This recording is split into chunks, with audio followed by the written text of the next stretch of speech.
Okay, so let's read through this. Okay, so you plotted, you have a plot that looks something like this. A bunch of data points, like that.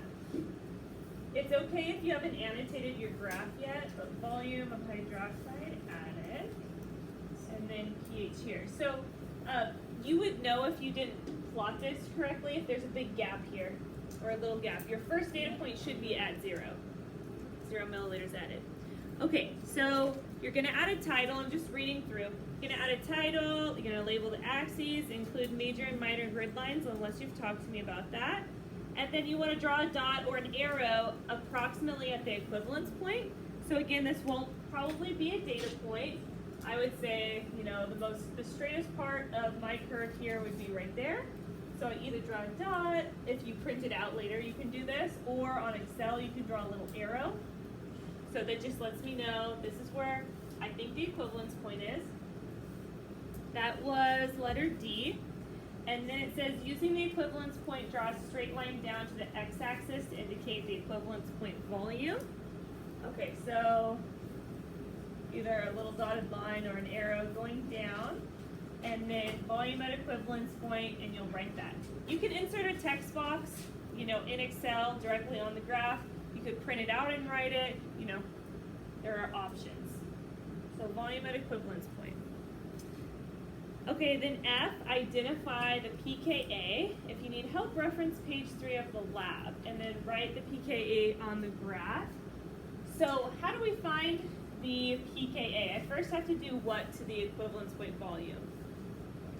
I divide by 2 or multiply by 1/2. So I'm just going to pretend that my equivalence point is 17.80 milliliters. Okay, half, 6.5 and 4, 6.9 would be right here.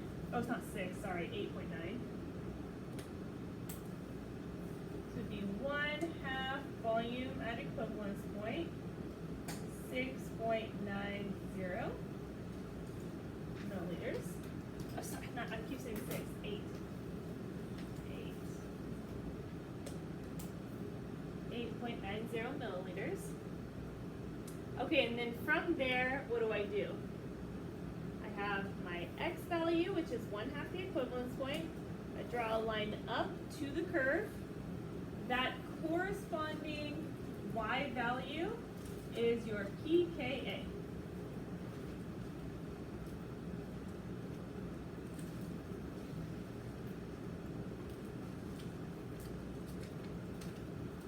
Does that make sense? Questions on that? I'm going to pretend that mine is a pKa of 4.40.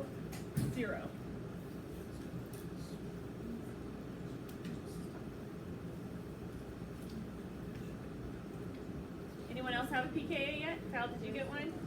Not yet? Okay. Okay. Yes. Did you get one, Andrew? What was your pKa? 3.3? Okay. Anyone else have a pKa? You can share so I see if it's even on here. Yes.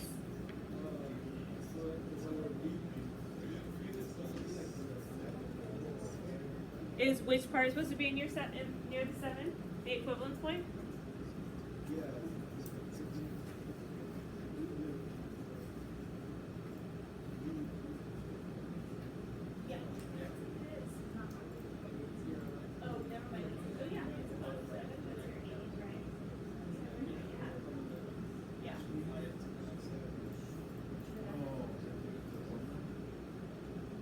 But you're not choosing. I'm just choosing an area of the curve, and then of course going down to your x-axis, and then you just make where it is.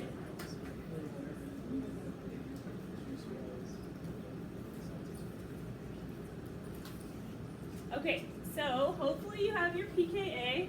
If you haven't already looked, there is a table right at the bottom of the page, has a list of potential acids. So you might have one that almost matches exactly. You might have one that's in between a couple.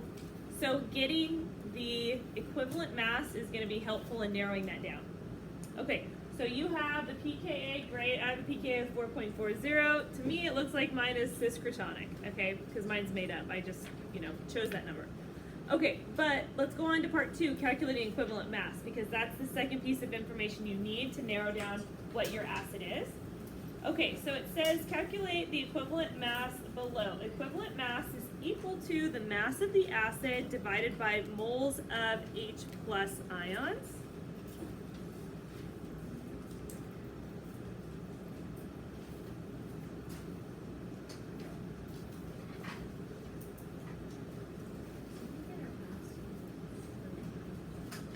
So A says mass of acid will be equal to the mass you titrated in part C.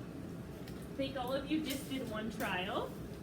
So I'm just going to pretend mine's 0.4013 grams. So just look at your data table for part C.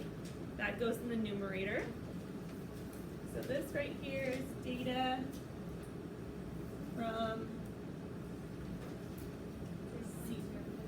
part C. That's the mass of Yeah. That you measured out, yeah. Not part B, okay, part C.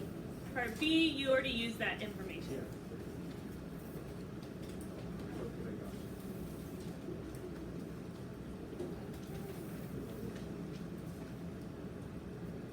Okay, let me give you one more piece of information and that's it, okay? This is really the last calculation for the whole lab. So I need to calculate moles of H plus ions. That's going to be equal to the moles of sodium hydroxide, which can be calculated using this. Molarity of sodium hydroxide times your volume of equivalence point in liters.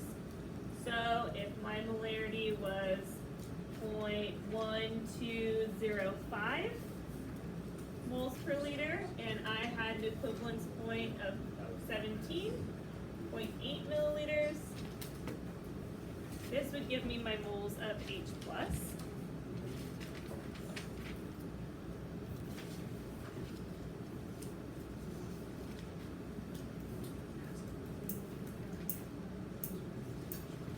.002145.